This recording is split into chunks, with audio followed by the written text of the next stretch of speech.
Good afternoon, everyone. We're just taking a few minutes to load people in.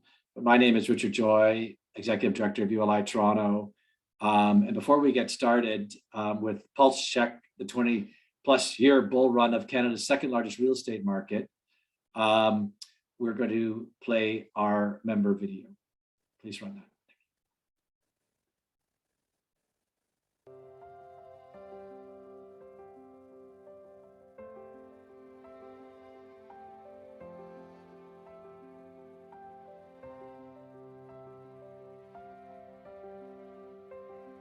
Having the ability to exchange stories, exchange ideas, and really sort of find mentors in the industry via ULI was a huge plus for me. So one of the things that I first started doing with ULI in terms of active engagement was with their urban plan program. And for me, they basically go into schools and work with young people in junior high and high school. One of the great things about ULI is that it provides a great platform for public sector and private sector interests to meet. So it's an opportunity to connect with a variety of people from a variety of different disciplines. So I work in real estate development, but it's useful and important to get to know people in other aspects of city building. The opportunity to get recognition, the opportunity to participate in my community and give back in a way, all of those things have enhanced my career and I think enhance what I'm able to offer the industry. I'm really excited to be part of ULI Toronto and really advancing my leadership skills and fostering my connections and really just advancing my mission for city building. I was a young professional, new to the province, and I found ULI and other kind of similar organizations really helpful in terms of bridging connections and networking. It's an opportunity to connect with people who have questions, who have not quite figured out how to do things. And I liked how hands-on you could be as a member. You could get involved immediately, you could volunteer. For me, ULI is one of the greatest organizations in the world, and certainly in Toronto, to connect, to learn, and to become a part of an organization that really values its people and its members.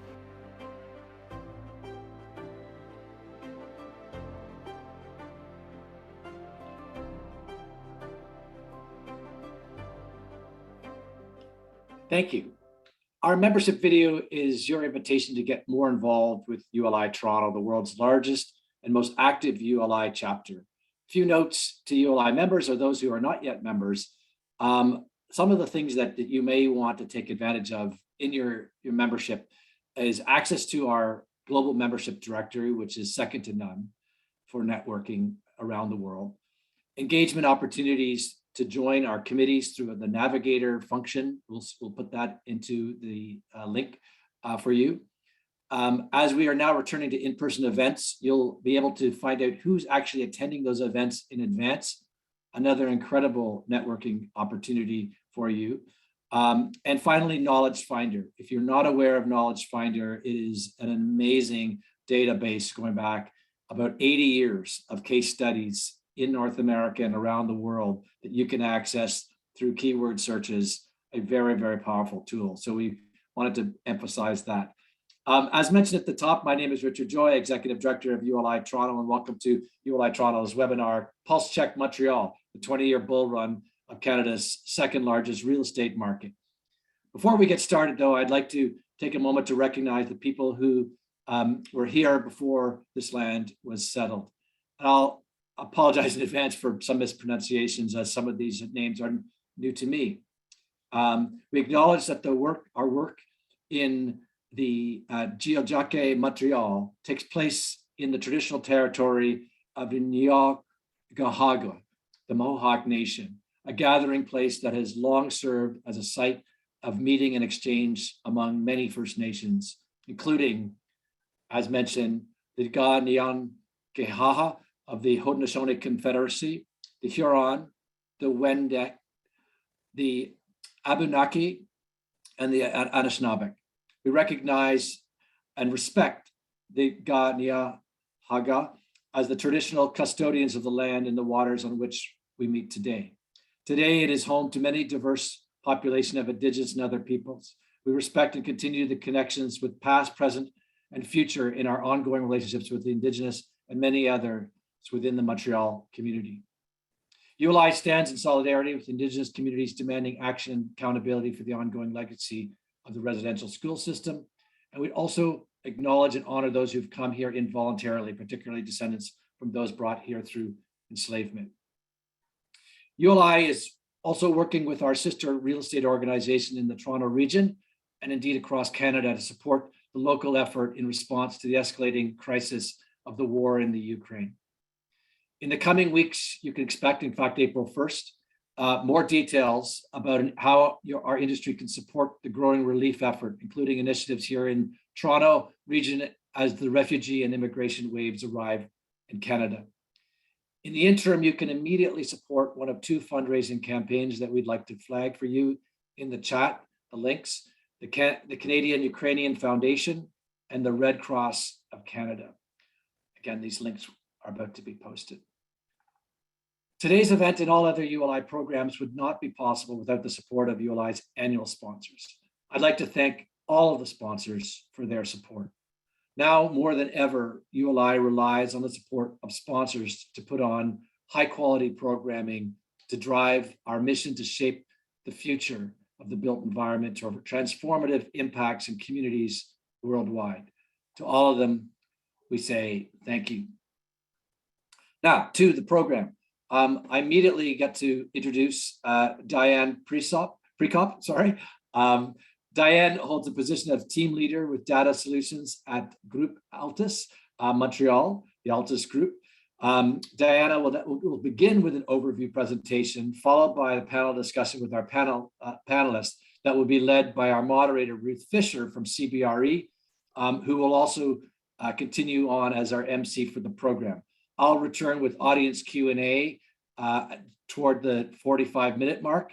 So if you have questions, please put them in the Q&A box that you'll see at the bottom of your screen, or upvote the cues that you see being posted by others, and I'll know which ones to prioritize. So with that, over to you, Diana. Hi, hello. I will start this presentation briefly by looking at the real estate market in Montreal, looking at the investment throughout 2021, followed by the availability rates and trends in the industrial sector, followed by the office sector. If you guys have questions, as Richard said, please ask them further after the presentation, and I'm sure the panelists will definitely be answering them.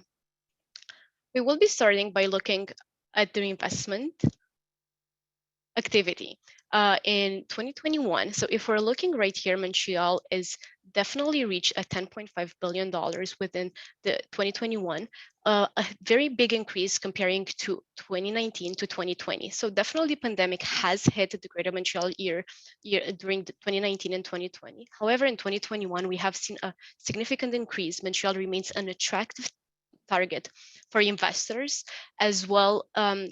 So Montreal is pretty much the third most biggest investment opportunities after Toronto and Vancouver. So looking at it, we have seen an increase. This is an amount that we have not seen in Montreal. So it is a record year from the point of view transaction as well as investment volume.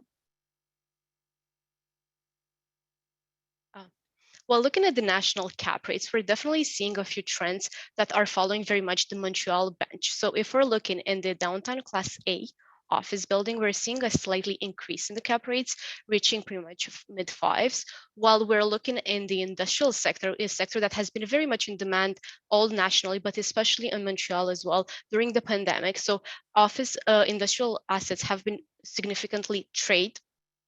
And then we are looking at cap rates of mid fours, while the suburban multi-unit residential assets, they're trading at close to 4%. Nationally, Montreal very much stands in the same slope of the rental and the cap rates altogether. Next slide. Here we're trying to break down a little bit more of the transaction volume by asset class. So if we're looking at the volume itself by sector, we have the apartment and the industrial, who pretty much have been the main core assets that were traded throughout 2021 in Greater Montreal area.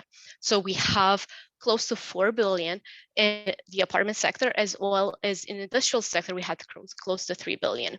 While looking at the office sector, we're seeing a little bit of an increase, a little bit more demand for the product. We had a few Class A office buildings that have traded throughout 2021, including Mille de la Gauchetière, 50% de Maison Manuvie, the Tower KPMG, but also different properties that will be trading towards 2022. In this case scenario, we have the Communard portfolio, who will be just traded, but also 1010 Sherbrooke and Garviger, who will be closing at midpoint this year. While looking at the bar chart, we're able to see the transactions themselves and the number of investments. So as I was stating previously, 2019 and 2020 have been more of a pause year, and yet 2021 has been a record year. A lot of these transactions that have been paused throughout the pandemic years, they pretty much passed last year, and definitely 2022 will be continuing the same trend altogether. Next slide. In order for us to assess a little bit more the sectors that traded most, apartment and industrial, we will be looking at the cap rates themselves. So if we're looking at the apartment cap rates, we're seeing that we have higher cap rates for 75 units and more. And then we're having dipping cap rates for 20 units and less. So industrial, I don't want to repeat myself again, but has been most of them assets that have been traded. It's been huge demand, and yet we're seeing that the cap rates are actually following the trend. So if we're looking at newer assets who have greater clear height, 20 feet and more, we're seeing them actually trading at lower cap rates, while older inventory that's less than 17 clear height are trading at higher cap rates. So this pretty much shows that our market remains very stable based on the rental rates, but as well as the quality of the products. Next slide. So the industrial demand is not slowing, and I'm sure our panelists are going to be able to emphasize that again. Here in Montreal, we have seen so many transactions, so many industrial assets being traded, so many portfolios. And if we're looking at the availability rate, next slide, please. We're seeing right here that Montreal is actually reaching 3.1%, which is a record value at the end of Q4 2021. So we have had a little bit more availability in Q4 2020, and yet we're dropping again to 3.1. Nationally, we're seeing that we're sitting at 2.8. However, Montreal is definitely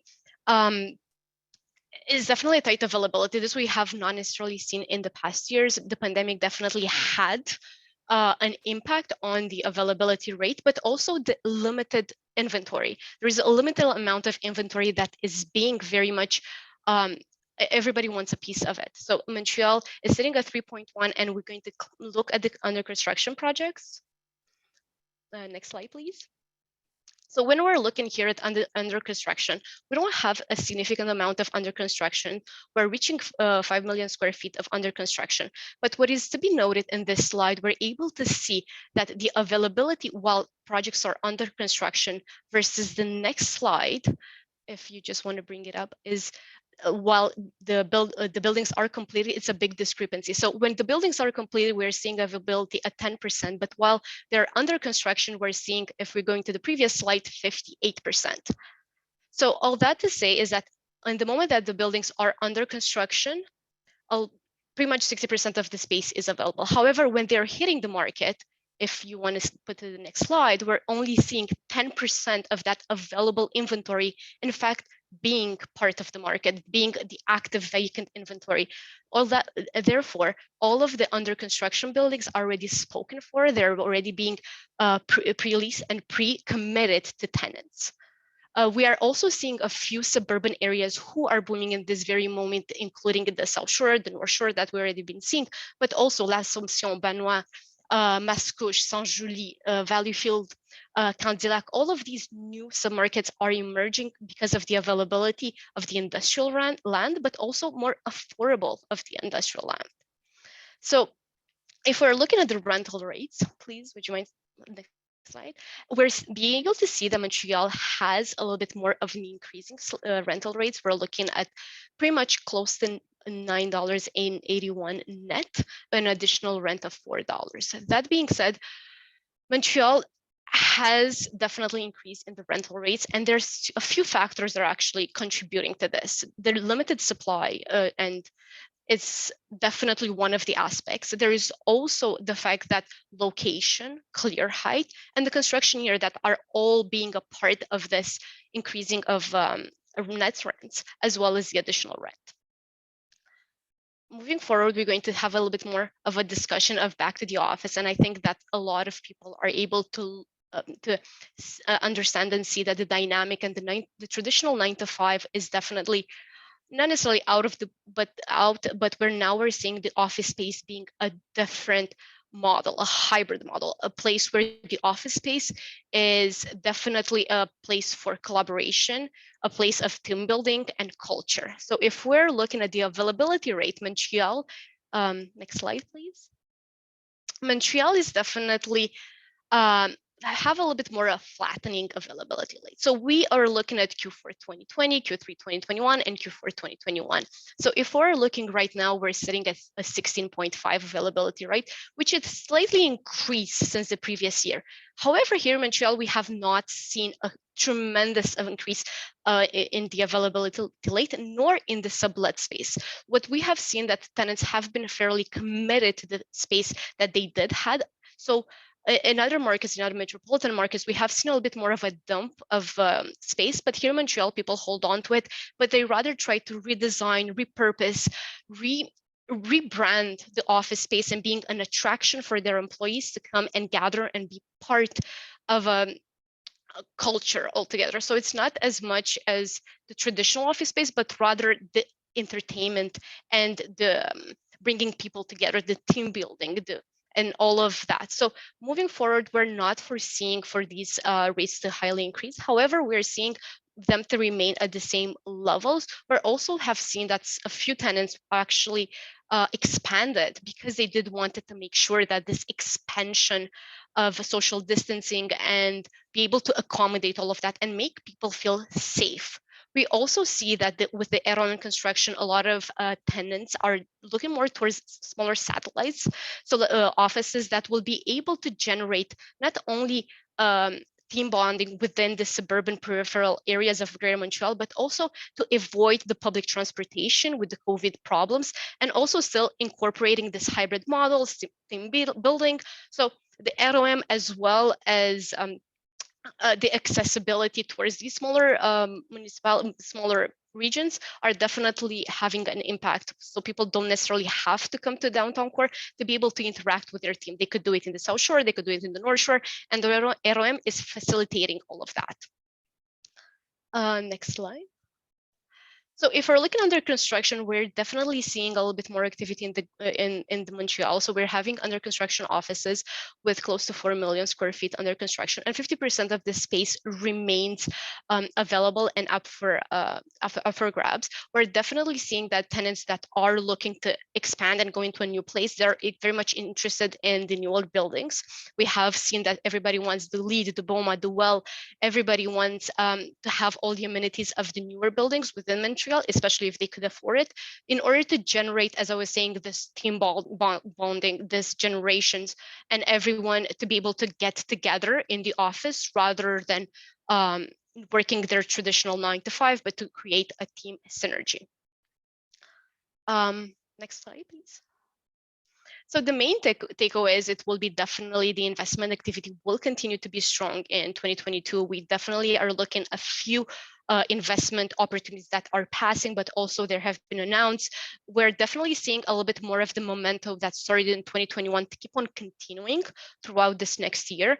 We're definitely seeing that the industrial demand will continue to outpass the supply, as I was saying, and the moment that even in the new constructions are being put up to the market, they're already being spoken for, they're already being leased. Therefore, the available square footage is not necessarily going to be changing from here in the near future. As also, the construction costs are certainly expensive there, and they have definitely went up in price. Therefore, a lot of industrial constructions are going on specs mainly with a tenant committed to the space. The return to office occupancy is more likely to improve in the second half in 2022. Here in Montreal, we're looking more of taking away the masks, and everybody becomes more relaxed towards the pandemic rules, and I'm sure in Toronto as well. Therefore, for Montreal, is is being generated this idea to everybody come back on a hybrid model and being able to incorporate working from home and working into the office. So we do expect to see this. The world post-COVID and the office space will definitely be different. The space will be designed to reinforce company culture and collaboration, increasing in amenities, choices, promote safety and comfort, but also it's a continued work in progress. Nobody has the pretty much crystal ball of knowing how this is going to turn out. There have been a little bit more of false starts, but everybody is definitely learning how to attract talent, how to keep talent. Montreal is a very talented labor. Therefore, we're definitely looking of how we can keep these people within our companies and how to make the work and the office space more attractive. Next slide. I could not finish this presentation before reaching out and talking about ESG, because I think ESG is part of our market altogether, is part of our real estate. Every single conference has the terminology in it, and every single building we are seeing investors, companies, everybody, any sort of party is interested in making sure that our buildings are environmental, social, friendly, and we are able to communicate and be part of this greater concept. But also looking at Quebec. Quebec is a province that 95% of their electricity is it's produced by themselves. Therefore, they're able to very much benchmark very well in this concept. So thank you very much. If you guys have questions, let me know and I will definitely reach out to you. That was a wonderful overview of the current conditions. Thank you so much, Diana. So we're going to transition into the panel discussion, and absolutely delighted to have these superstars with us today. So Sarah Arbic, who's the Senior Director of Leasing at Canderel, Marc Etu, Senior Vice President and Head of the National Apartment Group for Montreal at CBRE, Steve Potvin, Principal of Planning and Urban Design, Landscape Architecture for Stantec here in Quebec, and Sam Tsumas, who is the co-CEO and founder of Rose Fellow. So thank you again, all of you, for joining us today on this lunchtime. So the first question I'm going to ask is really for everyone, and it comes back to the title of this panel discussion. It's the 20-year bull run of Canada's second largest real estate market. But I would love, and probably I'll get you, Sarah, to start. I want to understand, or I want everyone outside of Quebec to understand this overview, why we're calling it a boom market. I think a lot of people wouldn't appreciate that and may have had a sense that Montreal never rebounded after some of the political challenges in the past. So, you know, why has it been seen as a secondary market? What has changed and how? So over to you, Sarah. Thank you, Ruth. Well, you're right. For many years, the Montreal market didn't show significant growth due to some political issues circling around the French language. We are aware that it is the first language in Montreal, with English also. So this has been seen at a certain point as a concern for many international businesses, but also because Montreal experienced at a certain level lack of talent. So we've always had many students in the Montreal region, but they were getting their top level degree in Montreal and moving elsewhere afterwards. So things have changed. Things are turning around. Over the past couple of years, Montreal is on the map. It's been seen as an investment opportunity and a significant draw for occupiers and investors contemplating where to expand their operations. So we're proud to mention that Montreal is today home to a community of more than 65 international organizations, which represents the third largest concentration in North America, just after New York City and Washington, D.C., no less. So we can say that Montreal is definitely part of the big leagues now. Awesome. Sam, same question for you from an industrial perspective. Well, Sarah did a really good job, so thank you for that, Sarah. The truth of the matter is Montreal always had, in my opinion, an inferiority complex vis-a-vis its stronger brother in Toronto. And that lasted for many years. I will say that in the past decade or so, Montreal has actually changed that focus partially due to political reasons. We've noticed our mayors, our current one and our previous ones, have done very, very good jobs, good work on enforcing Montreal as a globally viable city. Also on a provincial level, the language debate caused a lot of heartache in this province and in the city in particular. I believe in the past decade that's kind of subsided. So it allowed a greater range of different types of companies and the ability to see the grander picture of Montreal. So it's grown tremendously. On the industrial side, Montreal always had a vast portion of unused land that's only now being seen, as opposed to just where Toronto, it's been exploding. Montreal was always just focused more on the GMA, really on island, and that's kind of grown in the past decade as well. Awesome. Marc, you've analyzed these markets for a long time. Sure. So thanks, Ruth. So from a residential perspective, obviously Montreal has changed significantly throughout my career. I think as Sam said, early on, Montreal had a bit of an inferiority complex compared to other major markets in Canada, most notably Toronto and Vancouver. But quietly and slowly, Montreal started gaining momentum. I attribute the change to, several factors, but the two main ones that I saw throughout my career are the investment in infrastructure and all of the benefits from that. So we're talking about the Champlain Bridge, the Turcotte Interchange, the REM light rail system, and all of the economic growth that follows that. Furthermore, I think the world-class academic institutions that we have here have attracted several major tech companies and have turned Montreal into a tech hub, which also helps our economy grow and flourish and feed all of the other aspects of the city. And that has had positive effects on the residential sector. So if you fast forward to today, we now see home prices that are 20% higher year over year. You're seeing a robust construction scene that hasn't been seen since the 60s during our last construction boom. And moving forward, I think we've never been in a stronger position than we are now. That's a perfect lead-in for Steve for you to comment.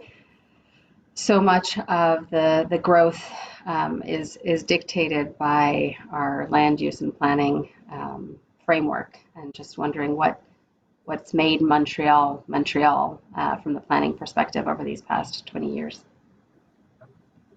I'll say, like you probably, everybody who visits Montreal saw the effect of the urban renewal in Montreal. Even in Toronto, in every US cities, this gave us cities with a lot of empty lots, especially in the east of downtown Montreal in the 80s.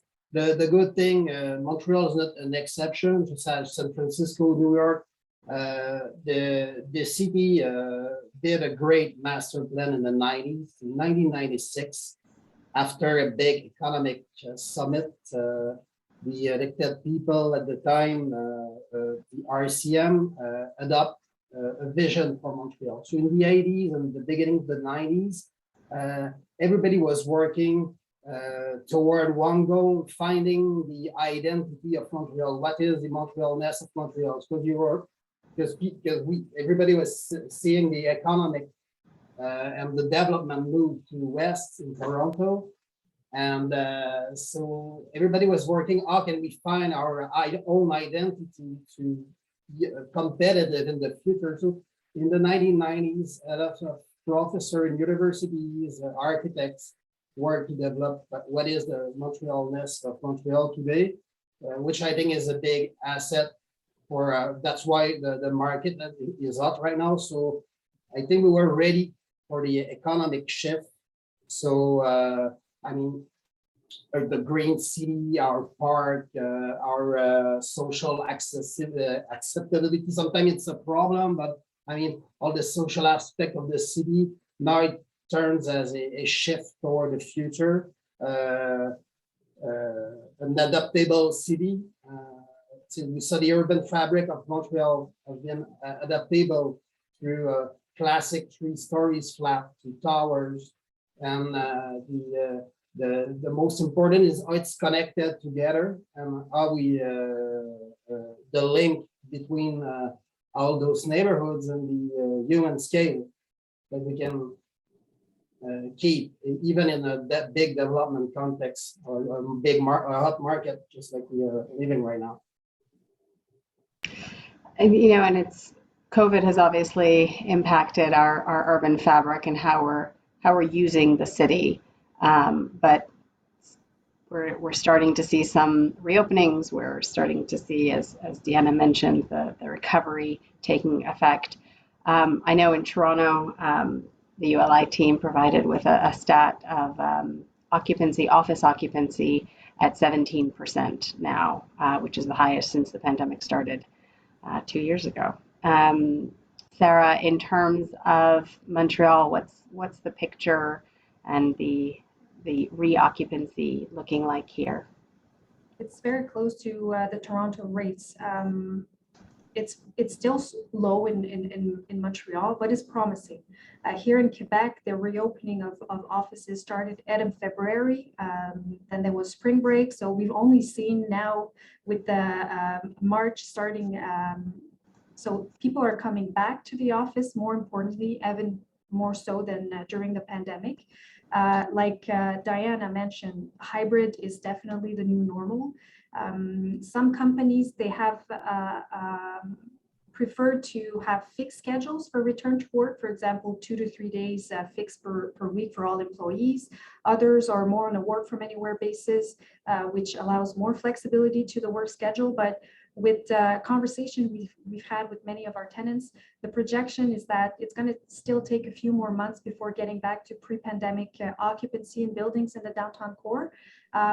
However, seeing that there's a lot of traffic in the morning getting to work, it's very promising, and it's nice. It's a nice feeling to see so many people rushing back to their office in the morning hour. I mean, other than the traffic, of course. Exactly. I don't think any of that. So same type of question for Sam in terms of the pandemic's impact and sort of post-pandemic repercussions, or in the industrial case, the vibrancy of the market. What would your commentary be on that, Sam? On that, I would say pre-pandemic days, we were starting to see an upshift in the industrial market. The rental rates had already started going up, not to the rates that we're seeing now.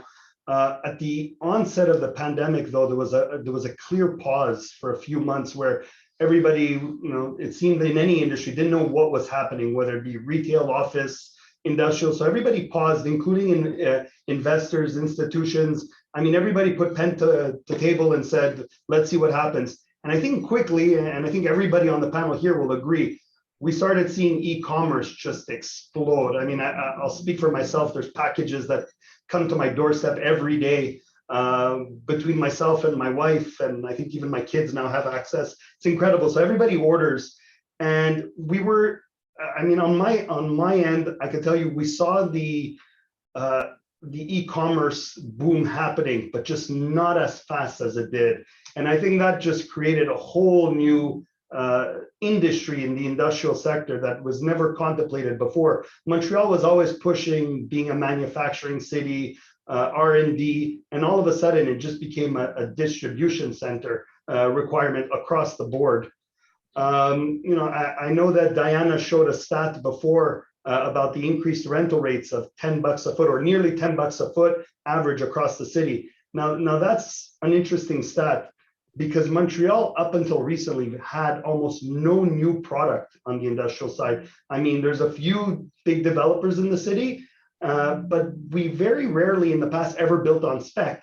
So this $10 a foot rental rate is frankly for class B and C industrial. And we're talking about an increase of almost $3 a foot versus brand new product that was being developed in 2015 alone, 2016. So it's been incredible what's happened over the past 2 years. And part of what I think I've found really interesting to learn about is the opening up of different lands. I know from an industrial perspective, areas that were considered too far out. Although when you look at drive times compared to Toronto, they're similar or less. But from probably more from an office access and residential development, Steve, the REM has got a lot of buzz. Can you give a little bit of an overview for those calling in from outside of the province, but a bit of an overview and the impacts from land use perspective of the REM? For those who have no idea what the REM is, it's a light rail system under construction. The first phase will connect the South Shore of Montreal to the Montreal downtown core. And also, and the next one will connect also the downtown with the airport, which was a real problem before in Montreal. We had no connection, direct connection with the public transport, a performant one between the downtown core and the airport. So this will be a great asset for us in the next years. So the first phase, also there's the REM 2, so it's another extension will be built to develop the eastern area of Montreal. So this project is under a negotiation right now. There's some issues regarding integration within the downtown core because it's an overground superstructure. So there's a challenge there of architectural degradation. So we see that a lot in the press, people against or for the project. But the good thing is this new LRT will finally,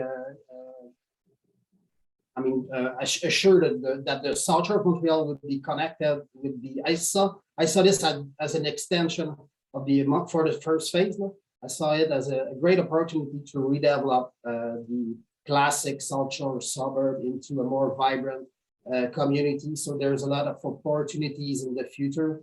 I mean, I think with all the land that we can redevelop, for example, on the boulevard, Tachereau Boulevard on the South Shore, we can add probably all the future demands for residential dwellings in the Montreal area. So there's plenty of opportunities. The REM is probably there's gonna be we're gonna have a Montreal before the REM and the Montreal after. There'll be an important shift in our city. I saw it as we finally metropolized Montreal with this equipment that was missing before. We're talking about that since 30 years now. Good news for us. Yes, for sure. And Mark, Steve touched on the residential impacts. So in terms of that, can you speak to what you've seen, both from the REM, but also the supply demand, sort of the equilibrium or lack thereof, which I think is quite similar to Toronto? Sure. Well, I mean, I can start off by saying that the ongoing pandemic has had a tremendously positive effect on on the residential market as more people spend time in their homes, whether that's a single family home or a condominium or an apartment. So there's more importance to the home, and as such, that's very positive for home values and condo values, and then subsequently the values of multi-residential investment properties. And in terms of how the REM has positively impacted, the residential market, it's for obvious reasons. It's opened up new markets for my investors who look for large multi-residential projects to invest in. It helps them tick an extra box, which is accessibility and transport in pockets of the city that previously were just non-starters for them. So we're talking about areas in the West Island, and as Steve mentioned, in the South Shore and the North Shore. So that's been a wonderful, factor that has it will contribute to greater investment volume. It'll contribute to the appreciation of housing values and the net worth of individuals, all of which will be very positive for the greater Montreal area and its economic growth. So you mentioned the pandemic's impact on housing costs, but that of course has the flip side of the coin of housing affordability. Can you talk a little bit about the framework and how that's being addressed? Sure. Well, one of the big stories for the Greater Montreal area and the multi-residential investment market, which I cover, I'd say the main driver of activity will be affordability. At the end of the day, I was looking at a stat this morning. The average home price in Greater Montreal area is now $546,000. So that's a 20% year-over-year increase. Making it inaccessible for a large number of people. As such, they will need more affordable forms of housing, whether it's condominiums, whether it's rental apartments. So that will translate into more robust construction, because there will be a need for this type of housing. Now, the challenge will be where this product will be built, how it will be built, and whether the municipalities will ease the construction of these projects, which are needed. Obviously the politicians will try to perhaps to control rents anyways, and to control housing costs, will try to apply taxes and make things more difficult, which I don't think is the right approach. I think it's a pure question of supply and demand. We need to increase supply. We need to make it easier to increase supply in an intelligent way, so that everybody has access to quality, affordable housing. Steve, I couldn't tell if you were trying to weigh in there. Yeah, just to complete what Mark said. In 2 days, I'm doing a conference at the CNU in Oklahoma City.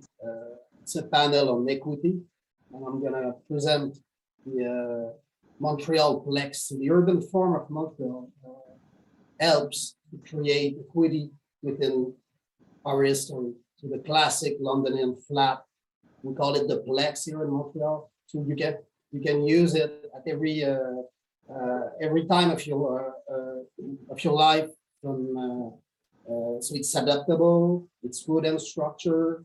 So the private market can handle the redevelopment and the restoration of this missing middle, because every city in North America now are looking for the missing middle. And I think in Montreal we have 375 years of missing middle. So we have a good experience, ready to export everywhere our expertise in I'll say low density market.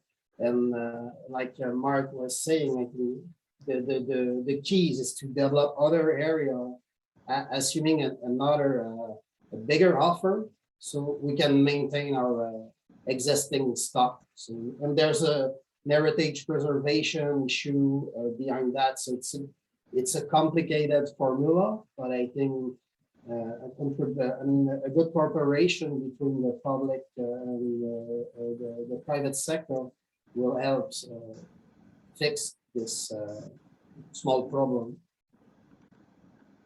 It is an interesting balance, and I think anyone who's traveled around in Montreal, the different neighborhoods, it is a very unique typology, and it's very interesting to see how that's created real neighborhoods and a real neighborhood feel. And the last thing I'm hoping we can talk about, and it's not entirely a specialty of anyone, so I'm going to put Sarah on the spot, but of course, if anybody else wants to weigh in, the retail, obviously retail has been changing and is continuing to change pre-pandemic and post, right? You know, there was no question that even before the pandemic, retail was bifurcating in terms of how it was being provisioned. But from the Montreal perspective and from your previous life, Sarah, anything in terms of the rebound or transformation of retail in Montreal? Well, like you said, the transformation in that market started way before the pandemic. Sam, you've mentioned how e-commerce transformed the new reality for retail businesses. This impacted and resulted into the need to reposition footprint of stores into shopping centers, but also to transform a typical store into a brand recognition platform rather than just a shopping platform. So that helped the retail businesses to focus on event and marketing for a store. The retail and fashion industry got hit pretty bad during COVID. 2020 was a tough year. They need to adapt to a new reality. And for those who were ready for e-commerce, their internet sales just skyrocketed throughout the pandemic. Sam, you've mentioned how many sales or purchase you made on internet. I have to also confess that I was a big customer on internet throughout the last 2 years. So that helped. 2021 saw more of a normalized retail sales for stores, for physical stores. Speaking to one of our main national anchor tenants on St. Catherine here in Montreal, interesting fact: 2021 represented on a national basis their best year overall since the opening of their first store early 1900s. So that shows that the customer is there, they're ready to buy. There's maybe a little less traffic going to the stores, but people that goes are ready to spend big bucks. Obviously, we have to keep in mind that the food industry is still in a very difficult position. It's not only due to the lack of office workers in the downtown core that is yet to be coming back to pre-pandemic levels, but it is also due to the inflation of many food items that greatly impacts their margin profit. So we're looking forward to 2022, seeing how everything is going to fall into place the right way for our city. Amazing. And Steve, you and I had chatted briefly on St. Catharines and the impact of the sort of the revitalization there, just in terms of how that's impacting retailers. Any last words from a panel perspective before we go to the Q&A? Yeah, I think by enhancing the public realm, just like Montreal did in the last year, so they're investing, I think, around $300 million on St. Catherine. Building new plaza who will connect the old Montreal and the eastern downtown area helps redefine the experience, enhance the experience for shoppers, and it's we can see the difference now. And before the refurbishing of St. Catherine, now it's more pedestrian. It's easy to walk. It's a better experience for shoppers and people who live in the city. So we saw the transformation day by day. If I may jump in, Ruth, just to give my 2 cents on this, and I'm saying this completely as a non-retail real estate developer here. The one thing I do see though is that retail, major urban malls, or even the corner grocery stores or whatnot, they all sit on incredibly valuable real estate. And I would personally think, and I know some of these larger developers and landlords are already starting to look at this, but changing the nature of malls, I don't think it has to be the way it was, where you'd go to the mall and you just go shopping and get up and leave. Probably densifying what's already there, bringing a lifestyle and urban. They sit on great real estate. I think that's the future. Sarah brought up a great point. We're making it more brand recognition. Just jokingly, when you think of like the malls that you see in Las Vegas, you go into them and you'll just see the brands. They have 5 times the same stores at every mall practically, but it's brand recognition. It's what you build around that brand that I think is where the future goes. there's plenty of upside still left in that whole industry. And like you say, Sam, it's the experience in retail that you see slowly influencing also the office market, because office was always seen as a commodity, where now people are starting to see it as Diana was mentioning. It has to be focused on community now. So if it's no longer a community, then it's a marketing window to a company's culture, and it's focusing on the employees' benefit of being in a live, work, and play environment. So you see the parallel between those two industries that's starting to flow in the market, and we're in the right industry to have the nicest time to see it through this year. And sometimes we hear on the market that people are saying, okay, so there's a repositioning of footprint or assets depending on the client or the company. But whenever a tenant is claiming to shed space either in the retail or the office, there's always a new one looking to grow their footprint. And this is why Montreal has been such a great city to be working in real estate, because we have top class assets to accommodate any needs in that sector. I was going to add something to that, but I can't wrap up any better than that. So Richard, over to you for the Q&A. Yes. Well, thank you. Thanks, Ruth and panel. Wow, this is very, very, very interesting hour we have 5 minutes. So I'm gonna take one question. I think Sam is already in the process of answering one of them, typing, but I'm gonna get someone, or maybe Sam, to speak to it as well. Before I do ask this question on purpose-built rental, there was a question earlier that I think Sam, you also answered directly, which was people's favorite development. So I'm going to quickly, a lightning round question that's going to follow my first question on rental is, if you could Google while you're online and put into the link your favorite development, whether it's an old development or a new development, your favorite development that you think that sort of is super cool, it speaks to what Montreal is doing. That'll be my lightning question, but you can answer it by Google, and if I have time, I'll get you to quickly speak to it. But the question that is on the board right now relates to purpose-built rental. Toronto's seeing a bit of a resurgence in purpose-built rental. That market is picking up for the first time in decades. Describe that market in Montreal, and is it expanding? Is there opportunity? Perhaps emphasis on the opportunity. Is there opportunity for those who would be pursuing more of a rental project typology? Who wants to answer that? Sam, I think you answered it already once, I believe, typing, so maybe you take the first crack at this. On the rental?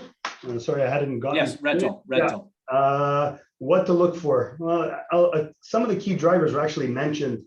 The light rail train is a new one. Montreal generally has very low DC charges, development charges of any kind. So the REM, although it does come with its own inherent DC charge, it's still minor comparative to what people are seeing in the rest of Canada.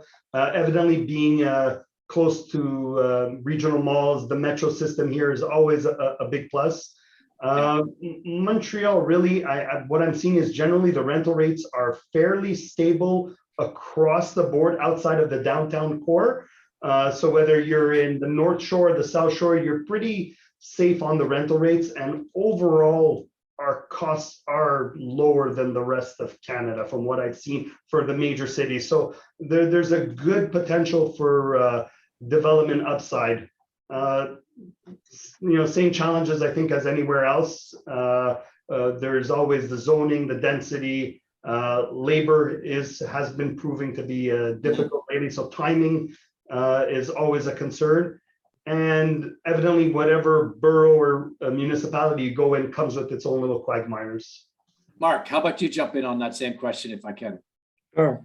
Well, I mean, when I would say the key to being successful in developing multi-residential inventory is really sticking to the fundamentals. The demand generators are academic institutions, hospitals, green spaces.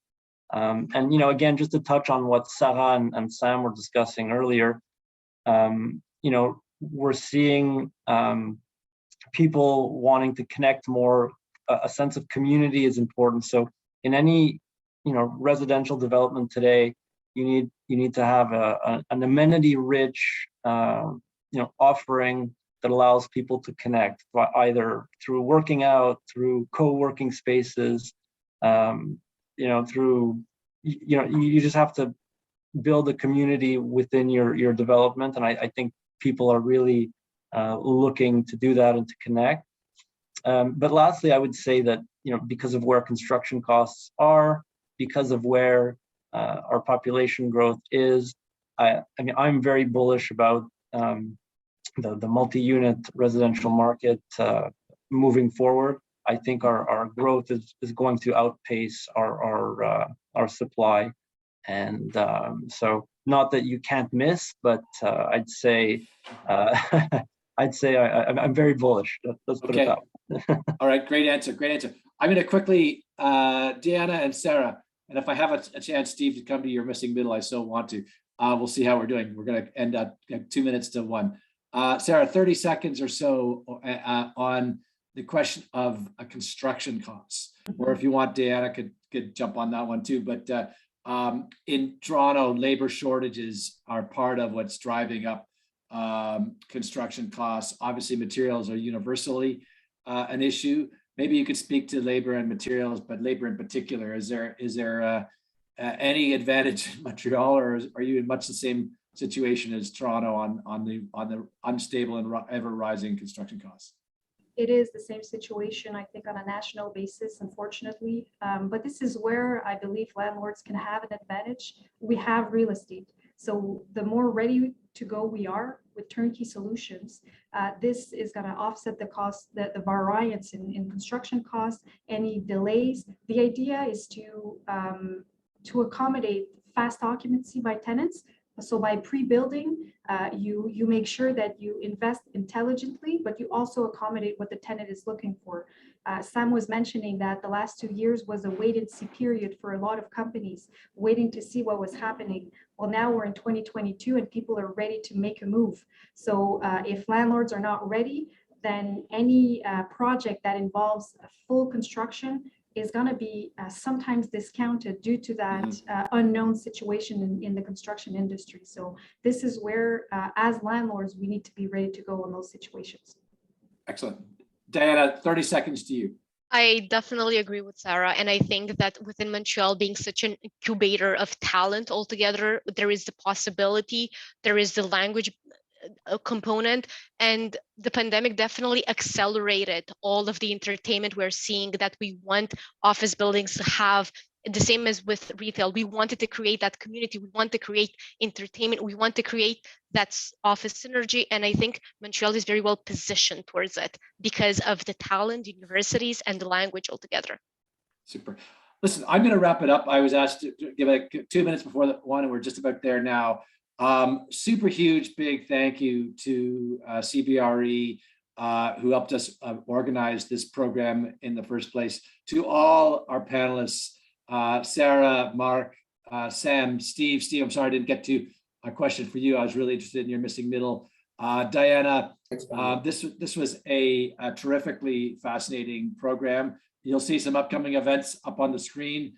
I'm not going to speak to them, but I hope that we'll see most of you on one of these programs in the very near future, attending one of these programs. Montreal, we're going to be back in person with the Kurtner Urban Leadership Program. We have a road trip at the end of May coming your way, and we hope to see you there when we're checking out something we didn't talk about, which is the beautiful public realm story that is one of your standouts in your city. So thank you, Montreal. Love your town, and we'll see you soon. Bye-bye. Thank you. Merci. Bye, thanks.